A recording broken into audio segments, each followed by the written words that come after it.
at a time when we witnessed mountains moving. In Kerala and in Karnataka. Literally moving. The landslides. Thousands of acres of coffee or tea plantation is not to be seen at all.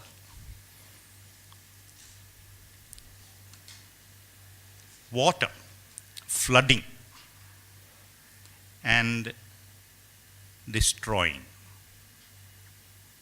lives, livelihood, dreams, all that one had.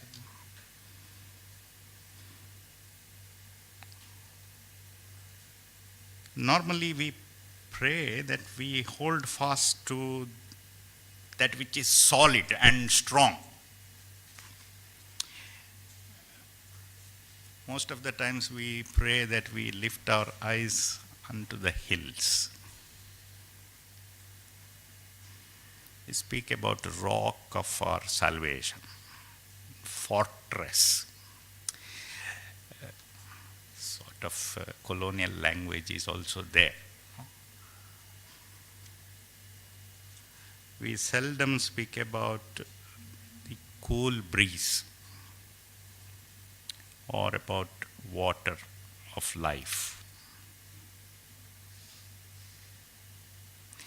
We prefer solidity to fluidity. Though sometimes we know it is not really the right way, but we prefer it.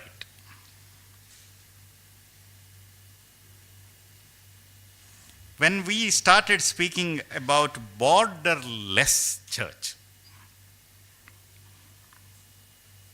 some of us said, oh no, it cannot be. It's not possible. It's a heresy. But for some of us, it was just an opportunity to rethink Ecclesia.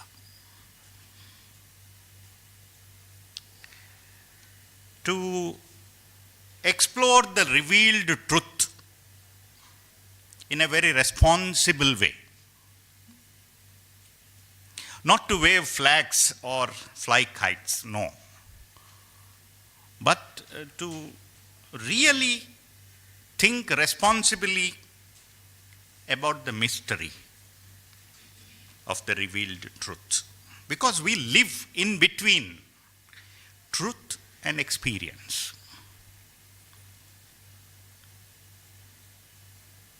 We live in between prescription and description. And we live in between vision and reality. We live in between. So far, 6 consultations where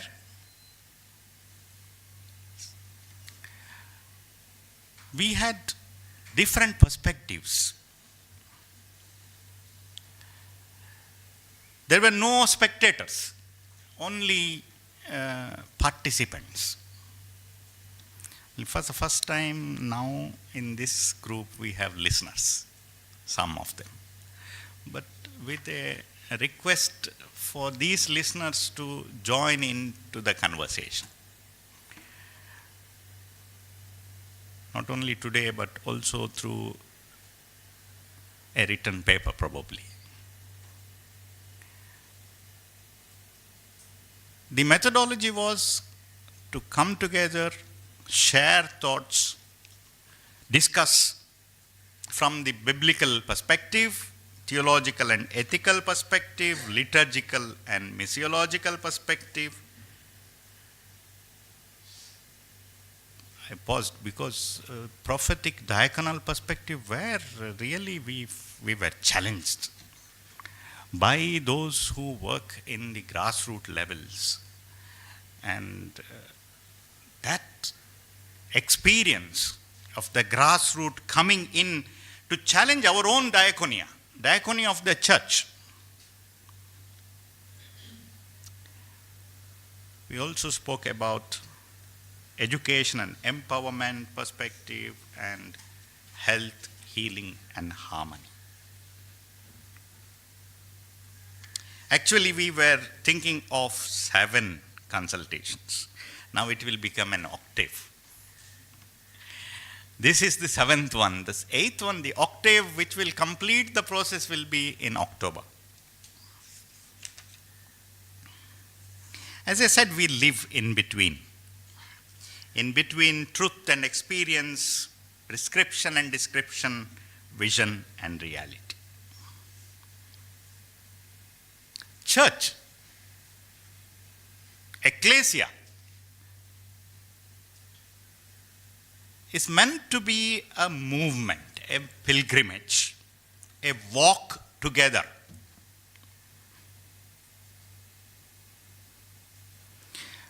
But once we speak about Ecclesia, we also speak about the borders. Rules and regulations confront us.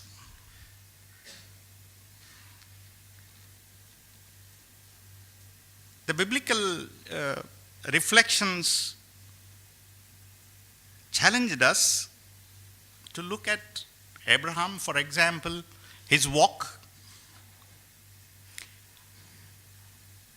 Not just the walk, the compromises and the departures.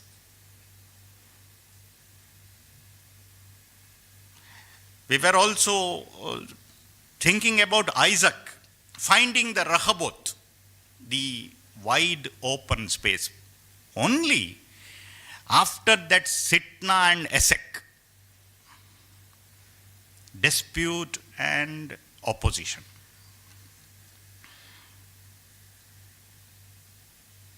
This is also true when you come to the Exodus story, Chapter 15 of Exodus is about vision of a liberation and freedom, a borderless joy, a new identity, a parable for liberation. When they cross that Red Sea. But then you come to chapter 20, 21, you have Book of Covenant. What we today call the constitution, borders.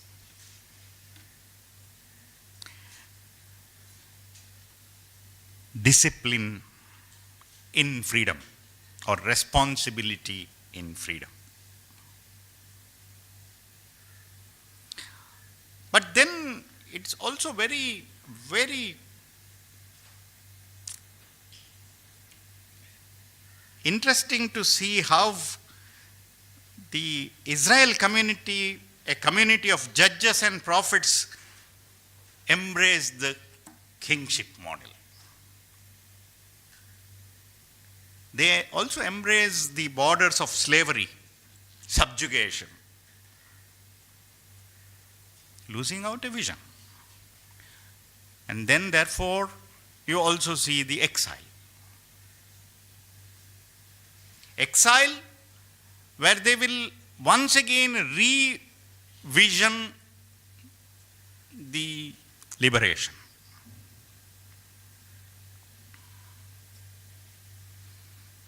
Sometimes we call that chapter of 1 Kings 18 the Mount Carmel chapter as the Everest of Old Testament.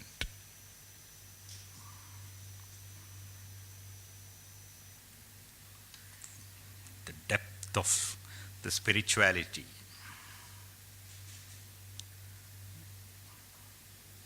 Where the prophet proves that the Yahweh is greater than Baal. The fire from the heaven destroys and destroys even the priests of Baal. But if you go to chapter 19, that is the stability. But then a reality reckons, when you go to chapter 19, I think we sometimes miss out on that. Where not Carmel, but Horeb, in Horeb, the traditional experience of God, powerful wind, earthquake, fire. No, there's no God. No, He is not present there. But then the protest of God to the traditional understandings. Whispering wind, gentle breeze. Same in the New Testament, You have, if we read the synoptics, you have Luke's gospel speaking about reinventing that liberation movement, rethinking liberation, reliving liberation. We as theologians all read Luke from chapter 4, from the Nazareth Manifesto. Movement of liberation, movement of protest, movement of inclusion. But if you read Matthew, it is about reliving the Exodus. Jesus becoming a migrant. And that migrant Jesus finds his throne on the cross. The whole story of Exodus becoming relevant and reformulated. But in that framework, you have a movement from Galilee towards Jerusalem. Only once Jesus entering Jerusalem. But then it is very interesting. When John writes at the end of the first century, he has a different perspective to give us. Jesus, whether it is historical or Johannine theological articulation is a question for our discussion. But then Jesus' movement moves from Galilee to Jerusalem, again back to Galilee, to Jerusalem, back to Galilee, to Jerusalem, 3 times. You see chapter 5, 6 and 8 and 10, especially the chapters of conflict. Intense critique.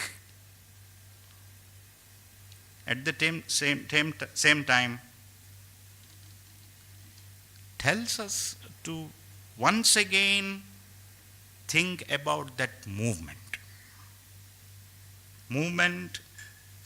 of inclusion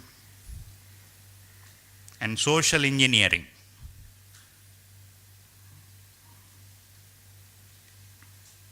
It's not only abled and disabled, healthy and sick, but people belonging to different stratas of life, different traditions, coming together and becoming a movement. And it is very interesting to read John from this perspective. Then the whole upper room becomes a sort of discussion about vision and reality. They grapple with danger, threat, which was imminent, compulsions, fears, but at the same time, stressing commitment to love, serve, and to be a community. To be a feet-washing diaconia. So Jesus' movement in that way again calls us to rethink Ecclesia. That is why probably both Paul and John use organism instead of organization to visualize Ecclesia, body, vine and branches, sheep and the shepherd and the sheep flock. But then you also get the organization: episkopos, presbyteros, diakonos, and laos. Creating a hierarchy. At the same breath, Paul also speaks about a charismatic community, a community of grace, where there is no hierarchy. Few are apostles, prophets, teachers, healers, helpers, administrators. Corinthians 12. And the church belongs to all. It's about the complementarity, equality, and dignity of all, a movement towards a community.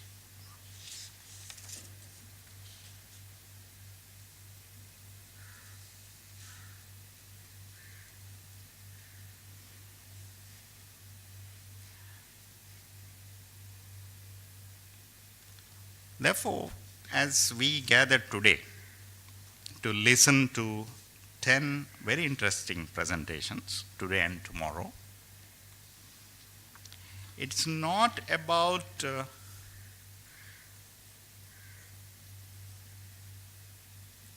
church and the church structures. It's about finding a new language. Finding an inclusive language of equality, justice, dignity, and peace. It is about doing it in love, doing everything in love. Not about demolishing or dismantling, but about inclusion. Inclusion into a new community.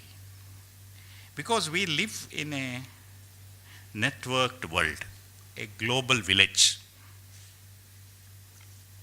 The scientists are speaking a new language as they describe the mysteries of life, a very new language. If you listen to the scientists today, the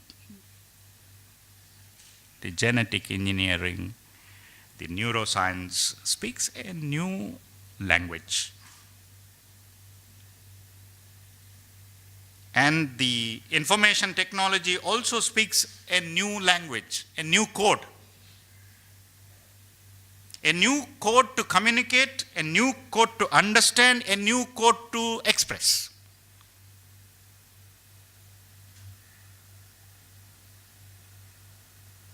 Church is still using that same old language. It's not about the same old story, it's about same old language.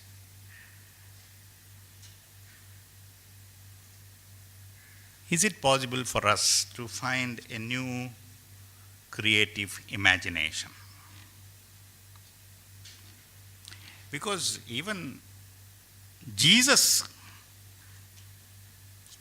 changes that the whole concept of rock of salvation into a cup of salvation.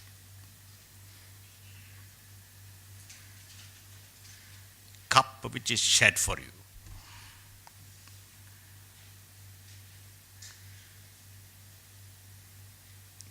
He wants us to look at the broken bread, broken to give life.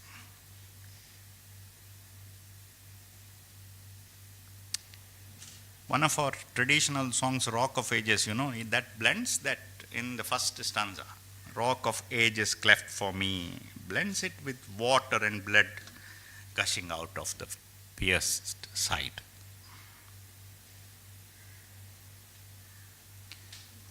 So my plea is simple, for today and tomorrow. Let us think together towards finding a new language. A new language that will make us to express the truth in our experience.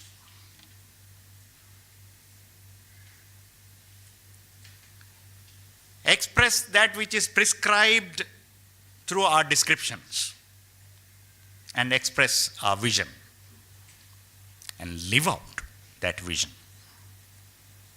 in our contextual reality today. I thank you on behalf of the moderator, the leadership of the Church of South India.